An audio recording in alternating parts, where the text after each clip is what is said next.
You're listening to the Healing from CPTSD podcast. My name is Justin Vanderwind, and I am your host. In today's episode, we're going to be talking about whether your narcissist is officially diagnosed or not, and why it doesn't matter either way.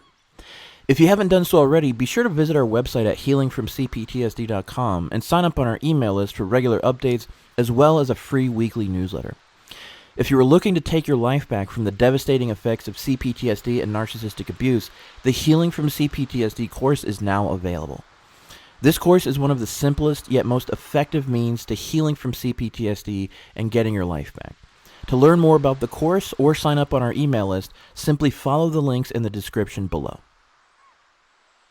All right, everybody, and welcome back to another episode of Healing from CPTSD. My name is Justin Vanderwind, and I am your host. So in today's episode, we're going to be talking about whether or not your narcissist in your life is officially diagnosed, quote unquote, and why it frankly doesn't matter whether they are or not. But before we jump into that discussion, I just wanted to go ahead and remind everybody that, this week that I'm making this podcast. So today is March 3rd, 2022. The initial launch of the course is running. It's going well. And, there's a special price on the course if you want to take advantage of it now during the first week of its launch. But that deal will be ending on the 7th, March 7th, 2022. So if you're listening to this right now, you've got till this following Monday before this special is over. And if you're listening to this after March 7th, 2022, that deal is gone anyway. But the course is still available. The course will be available forever. There's just a special deal running between now and March 7th, 2022. So if you are interested, I'd recommend going over and checking the course out and taking advantage of this deal while it lasts. So, also, I wanted to mention briefly, I listen to a lot of these, I like a lot of true crime and sort of some of these darker YouTube channels and podcasts about real life, I guess you could call them scary stories that people have that maybe they submit them to Reddit or whatever. I just like that kind of stuff, like mysteries or weird, creepy things that are, stuff like that. And I was listening to an episode of one of my favorite channels last night, and this girl, he started reading the story from this girl, and as she was describing her situation, I was like, oh my God. I looked up and because what she was describing that this lady was doing, she was calling her a psycho mom or something, was she was describing narcissistic behavior patterns. And I was like, oh my God, it's crazy because this was not like a narcissistic channel. And the reason I thought it was interesting was because it was a channel about true crime / scary real life stories. And I couldn't believe that someone's, what I'm trying to say is this should give you an idea of how horrible narcissists actually are. If a real life, if dealing with a narcissist in real life can actually make it onto a channel that's about real life scary stories. It's not just an annoying pain in the butt person that you're dealing with. It's someone, it's extreme, and it qualified. I couldn't really, that's what it was. I couldn't believe that it qualified for this scary story YouTube channel. I was like, oh my God. Because the truth of the matter is, it really is like dealing with a real life monster. It's like a monster or a demon wearing a human suit, right? That's really what it is. And the scariest part about it is, we don't really know. Those of us who have dealt with narcissists in any way, shape, or form, you may have had experiences with your narcissist where they tried to, I don't know, start getting to that level of threatening your life and stuff like that, or trying to kill you or something like that.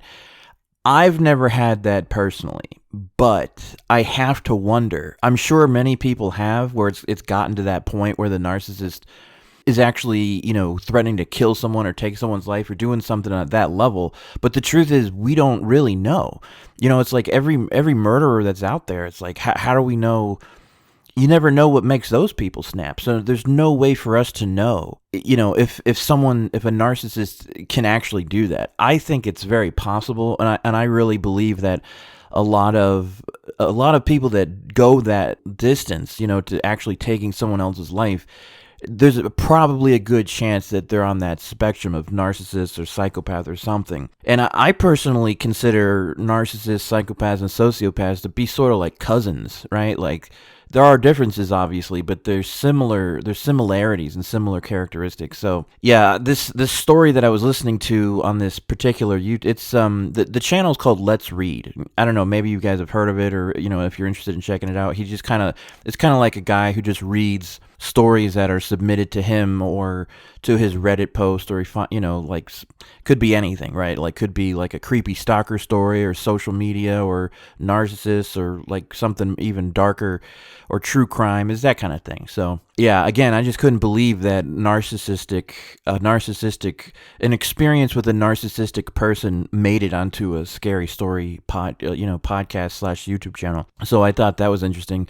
So, all right, so today's topic, whether or not narcissists are officially diagnosed. I've come across this before with people, and I don't know why, really, especially on social media. It's happened in real life, but it's happened on social media for me, where I was in a situation or a place online where I was talking about narcissistic personality disorder, or because there's, what's interesting is there's also videos out there.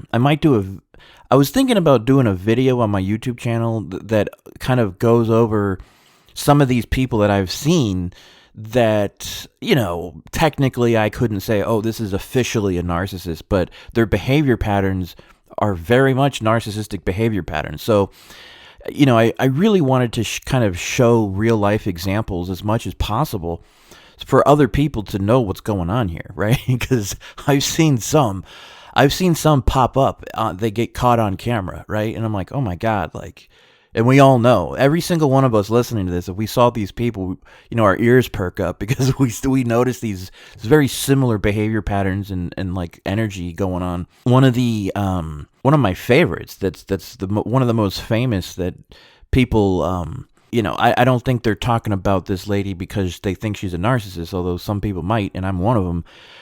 If you ever watched that show with Gordon Ramsay, he's had a bunch of shows, right? But this was like, I forget which one it was. I think it's Kitchen Nightmares, but it was the show where he would kind of go into a particular restaurant that was having trouble, with their business and stuff, and like look, go back into the kitchen and kind of see what's going on. Just kind of like find out what the problems are with this particular restaurant and help the owners to turn things around, change the menu, brush up on their management skills and all that type of stuff. So the business could get like a fresh start and hopefully become more profitable. You probably have seen that somewhere before. I think it's Kitchen Nightmares, but it might be something else. But anyway, it's with Gordon Ramsay. So there's this one episode that's probably like the most famous episode, and it's Amy's it's Amy's baking company or whatever. And you may have seen this. And the episode itself is online, but there's all these videos and like all these different channels and people dedicated to how, this woman was I don't want to say how crazy this woman was, because it's not nice, but it was wild, like seeing that episode and seeing it, and honestly, this is the area where, like, this is the topic that I was talking about, because I saw it. I'm like, oh my God, this lady, it looks like a narcissist to me. Like her and her husband, like, it was like a classic example of like a narcissist in, like, on camera with an enabler. In this particular situation, it was like the lady was the narcissist and the husband was the enabler. It was crazy, and they were running a restaurant. And it's interesting because I think there's a lot of narcissists running restaurants or running places because it's like control for them, right? So they didn't. I don't know. Some narcissists like hide their behavior, but these people weren't, and it's like it was just blatantly everywhere. And so once everyone saw the episode, they're like, "Oh my God, I can't believe how crazy this woman is, and I can't believe the stuff that's gone on here." But for me, and I'm sure if you've seen it, if you know what I'm talking about, or you look it up later on, it is crazy. But for those of us who've dealt with narcissistic abuse and narcissistic personality disordered individuals, that's just another day in the park, right? Like, that's just what we have to deal with on a regular basis. But it was interesting to see her behavior on TV and she went crazy. Like there was no filter, and it was amazing to see and then people started going to the restaurant just to see her in action, like not to get the food necessarily, but just to see how crazy things could get in that restaurant, just because they didn't believe it. Like some people couldn't believe how crazy it actually was, and they had her on camera. Like it was like an entire episode. And in fact, I think it was the only episode of that show where Gordon Ramsay wasn't, because he's a hardcore guy, if you know him, if you've seen him, but he couldn't, even Gordon couldn't contend with like a narcissistic person, right? So he eventually just had to say, I gotta go. Like if you're gonna act like this, you know what I mean? Because she wasn't, and it was like the classic stuff. She wasn't interested in taking any kind of criticism about stuff she was doing wrong. Everything was everybody else's fault. Even though she was like one of the owners of the restaurant, and it's like, she was just acting like a child, right?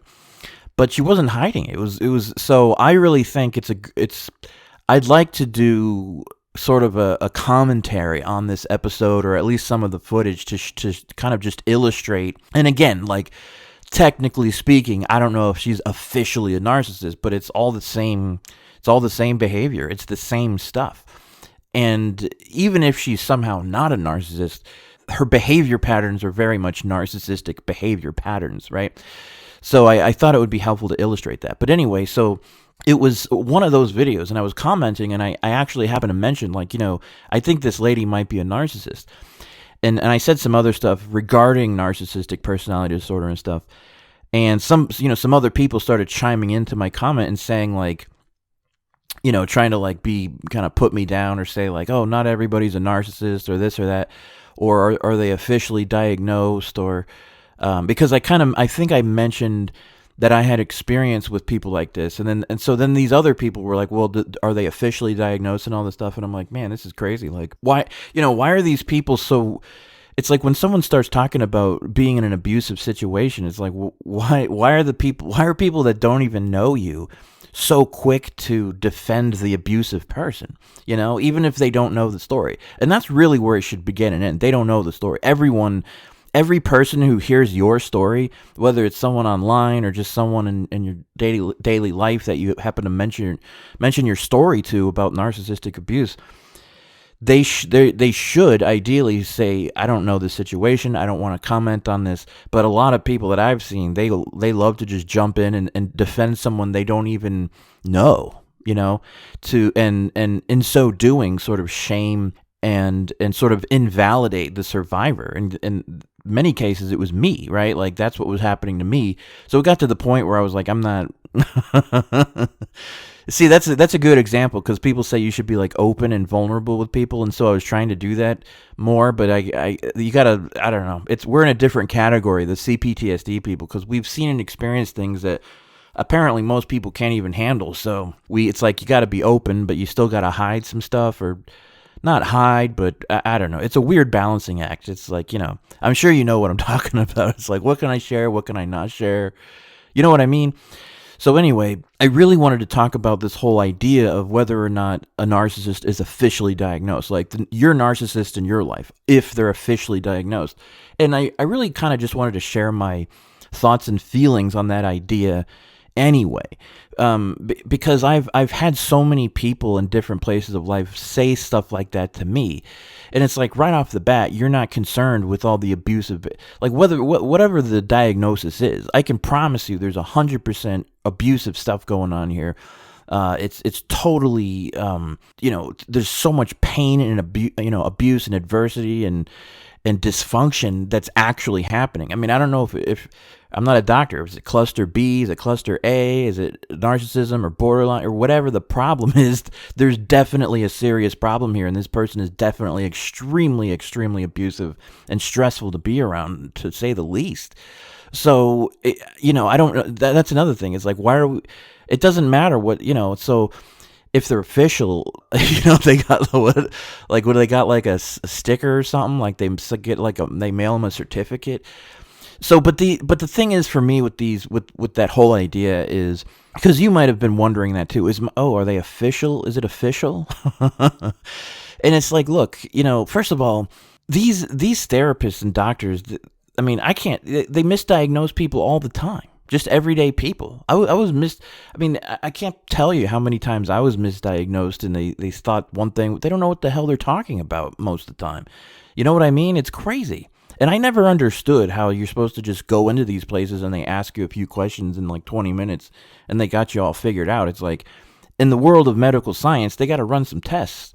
Let's do some blood work. Let's take your blood pressure. Like, let's see what's going on. We got to find out what's going on instead of just believing in some theory you just came up with, and just like prescribing people some kind of medication, right?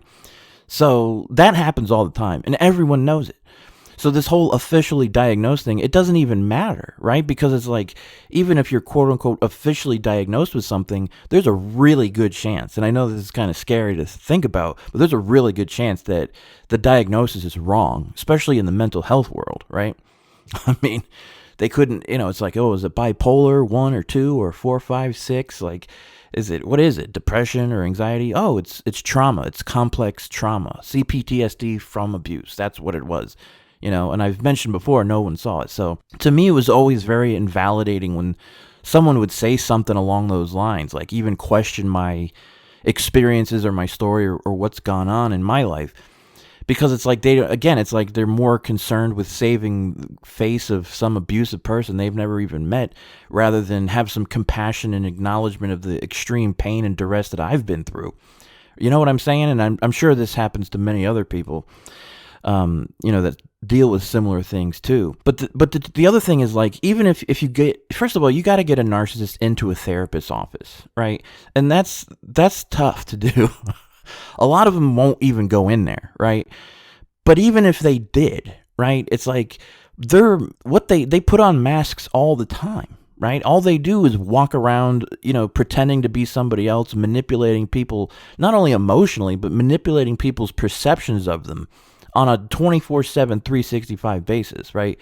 So you think you're going to have them walk into a therapist's office and they're going to be who they really are?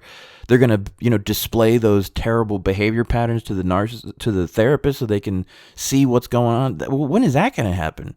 You know what I mean? Like, to me, honestly, I think to have like a better idea to officially, quote unquote, diagnose someone as a narcissist, you got to get them on camera, man, or at least some kind of audio recording. You got to film that stuff so people can see what's actually going on, because I promise you, they're going to act completely different to the public. That's part of what being a narcissist is. So, there's that. It's like, even if you get them into a therapist's office, they can hide, they can manipulate. And a lot of them, that do go to therapy, they use the therapist for narcissistic supply, and that they might just tell them a whole bunch of sob stories about them being a victim or whatever, when really they're the problem, And so the therapist might be like, oh, that's terrible, and they're kind of, the narcissist is getting supply from the therapist doesn't even know what's going on. I don't think these people are qualified. I really believe that for a therapist to help someone who's either A, a narcissist, or B, someone who's dealt with narcissistic abuse, I think a qualification should be they should have had to have gone through narcissistic abuse themselves, at least, to see, because if you haven't, you're just not going to know. I don't care how many doctor's degrees you have, it's not going to make a difference. So that's the other thing, it's like they're hiding, right? They manipulate. That's what a narcissist is. So even, it's very possible. I don't know how many narcissistic personality disordered people are in the world that haven't been officially diagnosed, that are still extremely toxic, volatile, abusive people, that are still abusing people and causing problems, and you know what I mean? So to me, asking whether they're officially and by the way, like, even the therapists that know about narcissists, they'll say narcissists can't be healed, and they're extremely difficult to diagnose, and one of the reasons they're extremely difficult to diagnose is because they manipulate. Because A, you got to get them in the therapist's office. B, the therapist has to actually know what to look for, right? C, so you got to somehow get the narcissist to show their true selves. You know what I'm saying? Like, I don't know how you're going to pull that off. And then even then, who knows? I mean, they might be diagnosed. My narcissist was diagnosed with all kinds of stuff that's not narcissistic personality disorder. And, that stuff might be true, but the narcissistic personality disorder was never addressed, as far as I know, with any of these therapists, right? So I just don't think it matters, because whether they're an official narcissist, because a lot of us who've had to deal with people like this, we constantly do this in our mind. It's like, well, are they a narcissist? Are they not a narcissist? Is it overt or covert or all these different, and I didn't really realize there's like a whole bunch of different kinds of narcissists. You know what I'm saying? Like, I mean, for me, it gets really complicated, and there comes a point, just dealing with an everyday narcissistic person is tough enough as it is to to grapple with, just even like mentally, to kind of get a grip on what's actually going on. So, look, to me, at the end of the day, these people, if you're talking about this type of stuff, like if you've gotten to that point where you're talking about the possibility of someone being a narcissist or borderline or something, you're already dealing with an extremely abusive, horrible, toxic person who's extremely abusive psychologically and emotionally, or neglectful. They might be abusive in other ways. You're dealing with some serious, serious stuff, right? Otherwise, you wouldn't even be. It's like those blissfully ignorant people walking around who don't even know what a narcissist is. Like you wouldn't even be thinking about these things. You wouldn't be online looking these things up if you weren't in the ballpark of some kind of personality disorder. But to me, even if it's an official diagnosis or an unofficial diagnosis, it's like, the truth is, for me, I'm like, no doctor, in fact, no one else in the family is going to have better expertise on this situation and this person than me. And the reason is because I have had the most consistent, over the years, experience with this person and been with this person on a regular basis. You know what I mean? Like, the only other people that have that level of expertise would be like my sister or other people, that were intimately involved. But even a lot of those people just went into denial mode or tried to defend the abuser and just kind of throw me under the bus, or, you know what I'm saying? Like, it's like, hey, I can't tell you how many situations I've been in where the narcissist started like hammering away on me for some reason, and then somebody in the area, like one of her boyfriends or something, was like, hey, what are you doing? Like, why are you acting like this or treating him like that? And or I'm sorry, sometimes that would happen, but a lot of times what would happen is they would both gang up on me or something. I'm like trying to defend myself, and this other person, I'm like, hey, can I get some help here? And they just sort of either try to ignore the situation or try to somehow justify the terrible behavior of the narcissist. Is like, what's up with these people, So, I think it doesn't matter if they're officially diagnosed or not, because it's almost impossible to diagnose them in the first place, and B, you're definitely dealing with some extremely abusive stuff. And at the end of the day, whether they're officially diagnosed or unofficially diagnosed, or it's borderline or whatever it is, malignant, you know what I mean? Like, it's a toxic person that's horrible, that doesn't respect your boundaries, that doesn't respect you as an individual being enough to not, be abusive and nasty and breach your boundaries on a regular basis.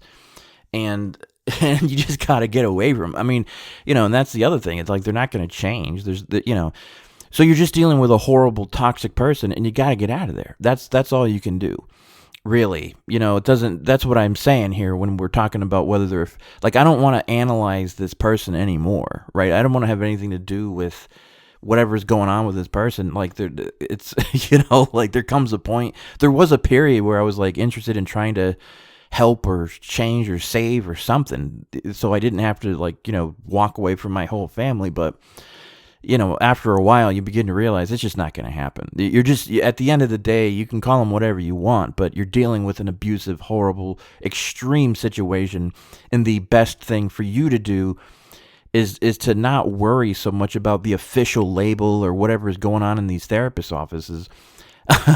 Or people on social. And so, like, this is what that social media post that I was talking about, that's what something, they're like, well, are they officially diagnosed? It's like, and by saying that, they're totally glossing over all the extreme abusive stuff that you've been through. And I don't know why people don't care about people that are being abused more. It's very weird to me, because it's like, for me, it's like compassion, right? Like, you know what I'm saying? Like, if somebody's suffering, like, there's a compassionate side to me as a person that's like, oh, my heart just automatically kind of wants to help in some way or whatever, like, if I see a homeless person, or you know what I'm saying, like, or someone's suffering, it's like, oh, at least I can listen or hear your story. I'm not going to shut someone down or try to spin their story around. You know what I mean? I don't do that personally. So I don't get people that are that, they're just more cruel people that, and who knows, maybe they're a narcissist too. I don't know, or enablers. So yeah, I wouldn't worry. If you're someone who's worried about whether or not your narcissist is officially diagnosed, don't worry about it. And don't even worry about whether they're once, because I had that too. It's interesting how many of us go through the same stuff, like not only with the narcissist, but then it's like there's this period of time where we're trying to figure it all out, and so many of us go through so much of the same stuff. And it's like, again, like once you get to that, if you sit down at your computer and start typing in like narcissist or borderline or something along those lines, or what's wrong with my parent or my boyfriend or whatever, you're already in a toxic zone. You know what I mean? So I think we should just make this as simple as we possibly can and just say that it's just, at the end of the day, it doesn't matter. It really doesn't matter.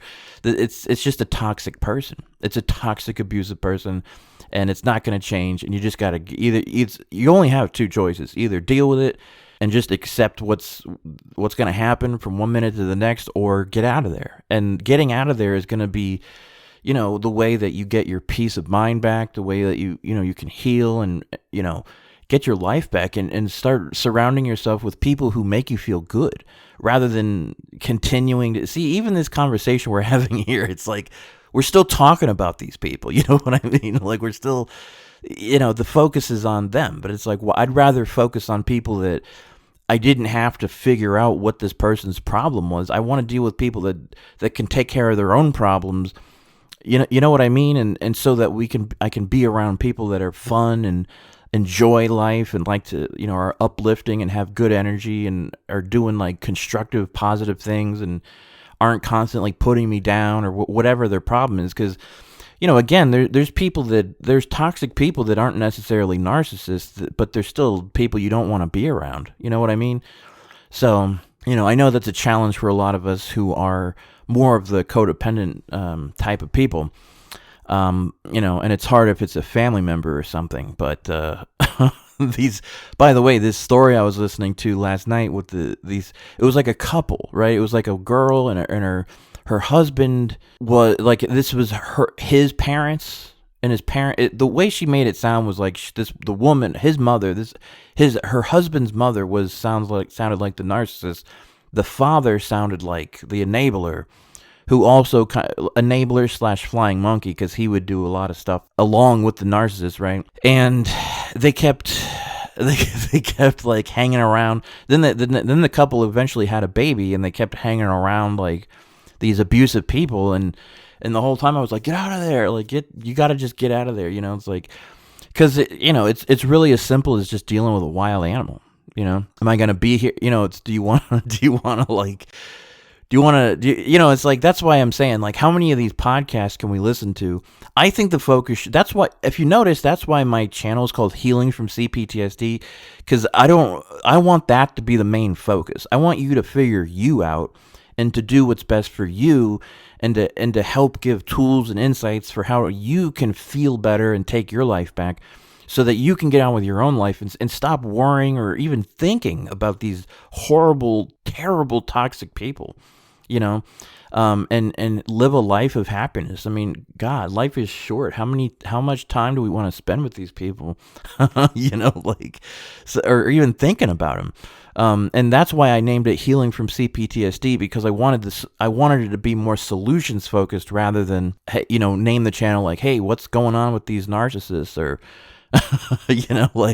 there's only so many videos you can make about narcissists and trying to figure them out before it all boils down to either you're going to stay around them and continue to take their crazy behavior, or you're going to get out of there. That's it. I know a lot of people don't like to hear that, but that's all you can do.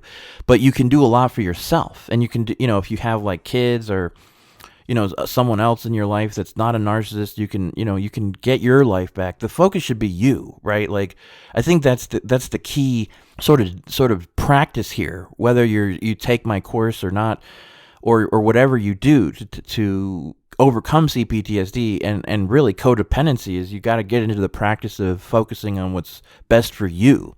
And a lot of us have been sort of conditioned and programmed that we shouldn't think about ourselves and stuff. But codependent people, I mean, it's not to say you can't think about other people or be giving or loving or kind or caring.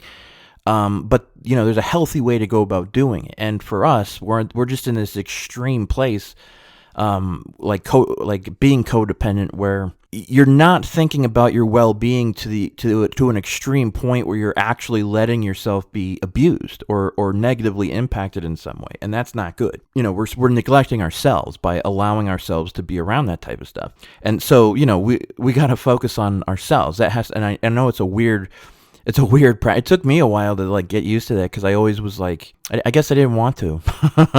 There was a period of time where I was like, I'd rather just try to like help other people, or you know what I mean? And again, it's not that you can't, but you have to learn how to do it in a healthy way with healthy, proper boundaries for yourself and other people, and so, but healing codependency also is learning to love yourself and care for yourself, because there's Ross Rosenberg calls it self-love deficit disorder, and that blew my mind. I was like, yes, he nailed it with that praise, because that's exactly what's going on. It's like, yeah, if we got food here, it's good to share with other people, but you got to eat too, right? Otherwise, you're going to get to the point where you become malnourished. You might even like die if you go too extreme, right? So self-care, so care about you. Forget about the narcissist. If you must stay, whatever I'm not going to shame you if you stick around, or if it's, it's tough to go completely no contact sometimes. I get it. But just know, like, the best thing for you, there's only one answer. Doing what's best for you, doing what's best for your kids if you have kids, and that's really all there is to it. I would much rather you spend your time focusing on healing and growing and exploring life and doing things that bring you joy than continually thinking about these toxic people.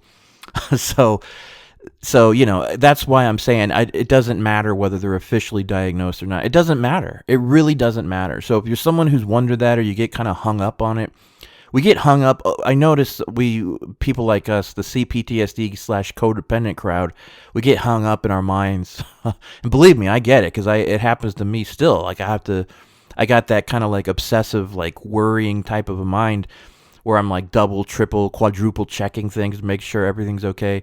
And I notice it. I have to catch myself and be like, okay, just, and it's sad, because the reason that's happening, the reason I'm at that level of hypervigilance, is because we've been, dealing with a narcissist. It's like it's conditioned your brain to be sort of like a perfectionist, to just be on constant high alert, to look for anything that might be wrong, to try to fix it, to hopefully try to avoid any behavior from the narcissist or narcissistic explosions or whatever. And that's why we're like that, and it's terrible. Like, most people aren't like that. They're not constantly worried and stressing themselves out about little details and stuff. So I'm giving you permission to take a deep breath in and just relax and focus on the moment, focus on you, and think about what brings you joy in life, and doing things that you enjoy. Like, you have permission. I know I'm just some guy on a podcast, but I'm someone out there in the world who's giving you permission to live your life and really focus on you. Like, be selfish. That's for people like us, the codependent people, we need to be selfish. Like, we need to learn how to do that. The narcissists got that down. They don't care about anybody else but themselves, fundamentally. But we need to have some healthy selfishness, and really, I think you should be the number one focus, right?